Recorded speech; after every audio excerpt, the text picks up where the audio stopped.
Hello everyone. Welcome to another episode of our Wealth Insights podcast series, where wealth conversations come to life. And in today's episode, I'm joined by a very special guest, Mr. Anand Shah, CIO, PMS and AIF Investments at ICICI Prudential AMC. Thank you, Anand, for joining us. Thank you, Vinay. Thank you for having me on this show. So, Anand, let's kickstart the discussion. We have had a very eventful first half of 2025. And in fact, equities has done well despite the plethora of risk which we have seen, from geopolitical tensions to even the trade tariffs. So what are the lessons that you learned as an investor from first half of 2025? I think as it's been famously said, either you can have a good news or you can have good price. So I think you need to see how the market was poised all the way by end of February. And we have some data there where it shows that 80% of the small caps at the end of February were down more than 30% from their all-time high. 60% of mid caps were down more than 30% from their all-time highs. And almost 49% of large caps were down more than 30% from their all-time highs, as the market was also down 18% from their all-time highs. So while I agree that the earnings have been challenging, they're not great, but nevertheless, you had a very strong correction in the market, and that sort of has given some bit of downside protection to the market at that point of time. I again would agree with you that we didn't have great news, but that's the fact of the market, that the flows, domestic flows have been strong. They have continued to help the markets, and the very strong earnings of 4 years before this year. So while we might be disappointed with the earnings growth rate that we have this year, which is FY25 over FY24, but then we had a very strong earnings from FY20 to FY24.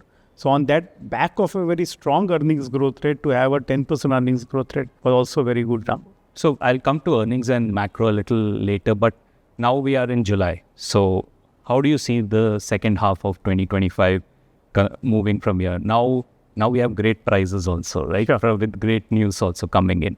So do you see a phase of consolidation, or do you see equities still rallying from these levels? No, again, as I said, it's not that straightforward. We had a very, very strong rally for 4 years.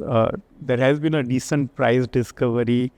If you go back when we discussed that manufacturing allied, PSU banks, corporate banks, they were at extremely low valuations, while the consumer and consumer-oriented businesses were very expensive way back in 2020, 2021. That's not the case today. So today, we have seen a strong outperformance for cyclicals, for capital-intensive businesses, for cap goods, PSU banks, and for the corporate banks. And to that extent, a lot of alpha has got generated. We have seen funds in general outperforming benchmark nicely over the last 4 years. So I think from here on, we have seen a rapid growth of profit to GDP to 4.7% level. I don't think we can have such strong earnings growth rate to that extent going forward. Generally, I think the key challenge for you and for us would be keep the market expectations of the investors low. To me, going forward, the earnings growth rate will be more or less in line with the nominal GDP growth rate, and the alpha would be that much more difficult because a lot of price discovery has happened. So taking on that earnings and macro picture, Anand, we have seen since the start of the year, we have seen that there has been a bottoming out of the cyclical slowdown which we saw last year. Do you see that filtering now into corporate profitability? You did mention that earnings growth actually went down to very low single digits in the last fiscal year. But in the coming years, do you see that going into double digits? So that is where the pockets you have to be in, where there is earnings resilience going ahead? I think earnings growth will remain challenging even in FY26 before it recovers in FY27. For the simple reason that while the economy is recovering, you still have headwinds from global markets. We have IT services growth a little challenged given the uncertainty that is there in US markets, and most of their clients are there. You have very challenging environment for commodities in general, with all the tariff talk and all the tariff disturbances that we have in the supply chain, you have a lot of depression or a lot of deflation in metal prices and chemical prices in general. So that's also taking a toll in terms of profitability in general. Having said that, there will be pockets where we should see strong earnings growth rate. We are seeing that in telecom very clearly. That's an outcome of a consolidation that has happened. We have better pricing power, and that's been retained by the corporates as a higher profitability. So that's one. A lower oil prices is good news for OMCs in general. It's good news for many consumer-facing businesses who have raw material from the oil, like tires and paints and others. So we can have pockets of earnings growth rate, but otherwise, broadly speaking, we still remain in an environment where the economic recovery is slow or slower than expected, and the margin pressures continue. So when we talk about themes and inflows, which we have seen, defense, capital goods, these sectors have seen a lot of inflows, interest from investors, as well as we've seen inflows. Do you see some of that rotation happening, and which are the themes you're more positive on from your portfolio perspective? I think these are the areas where the order book has been very strong and that continues to remain strong. And that's why there is this comfort that this strong order book will lead to a superior earnings growth in times to come. So I'm not surprised that the investor interest remains very, very strong. I think these stocks will follow order book. And to that extent, we need to be mindful that before the earnings come, if the order book sort of peters out or order book growth slows down, then also the stocks can correct. So as I was saying before, that there has been a strong price discovery. These companies which were doing not great in 2020 today, they're trading at a very high PE multiples, very high expectations from them. So one needs to be mindful of the business as well as valuations. And while in some pockets, the order book can be strong, business can be strong, the valuations might not be. And to that extent, we are very bottom up across, not only for these sectors where there is a strong order book, but even generally speaking, we are more bottom up.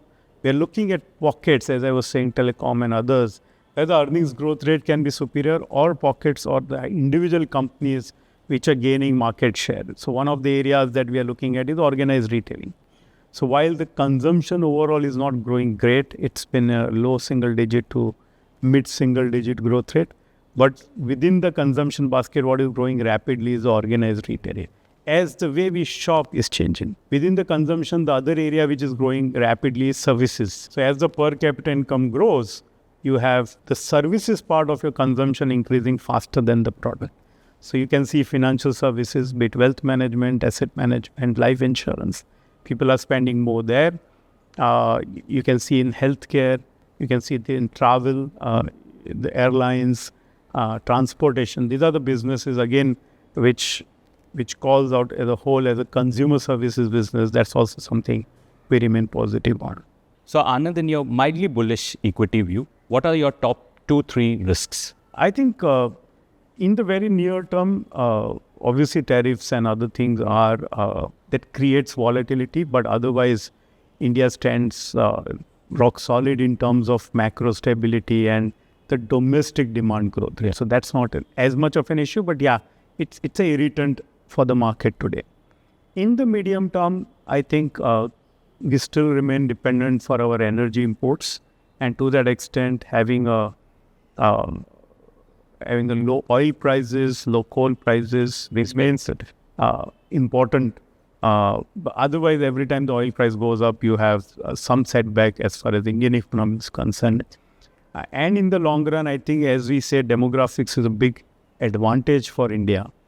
I think creating jobs for the demographics is equally important, because if we don't create enough jobs for a very large young population, then it will have implications in terms of social stability and others. So I think our ability to get manufacturing going, our ability to create jobs in services sector, I think would be very important in next decade as we have more and more young people joining the workforce. From investors' perspective, I think it's very important for investor to stick to asset allocation discipline. near-term returns would be far more muted than what you have seen in the last 4 years. So I think that needs a little bit of a readjustment in terms of what to expect from the markets. Personally, I believe a very strong earnings growth rate from 2020 to 2024 is not going to repeat. And to that extent, what we saw in 25, we'll see in next 2 years also, which will be a low single, double-digit, high single-digit earnings growth rate. And that's what the market at a nominal level can deliver. More importantly for us, sticking to the investment philosophy and continue to be on the guard from weak businesses impacting or a weak management impacting the valuations of the companies significantly. So we remain on guard. It's another topic for another day. Yes. But yeah, it's important that we stick to the investment philosophy and remain committed to identifying businesses that grows earnings. Actually, on the investment philosophy is something which we will discuss in our next episode. So to conclude the current episode, what are your 3 top takeaways? I think from a macroeconomy, I think we bottomed out last year. We will see a slow and gradual recovery in the economy. But again, as I said, it will be fairly muted. Earnings growth rate would be muted. Stock selection will be key in creating wealth from here on. We continue to like businesses where there is consolidation. We have exposure to sectors like telecom and airlines, which are now fairly consolidated versus what they were a decade back. But we continue to see consumer services in general growing faster than consumer products. We continue to like financial services as a space. We believe housing is another opportunity, given that we will have a large population which needs to be moved from rural India to urban India, and they need to be provide for houses for those same. So I think that's another opportunity. Thank you, Anand, for this episode, and we'll continue our conversation on your investment philosophy in the next episode. Thank you, viewers, for joining in this episode, and stay tuned for part 2, where we continue our conversation with Anand Shah on his investment philosophy. When you look at equity investing, everyone talks about the power of concentration. The more important part is how much of the portfolio is bottom up. Eventually, to generate alpha, you need to get it more right than wrong. So what is the philosophy behind in building a particular stock position in your portfolio?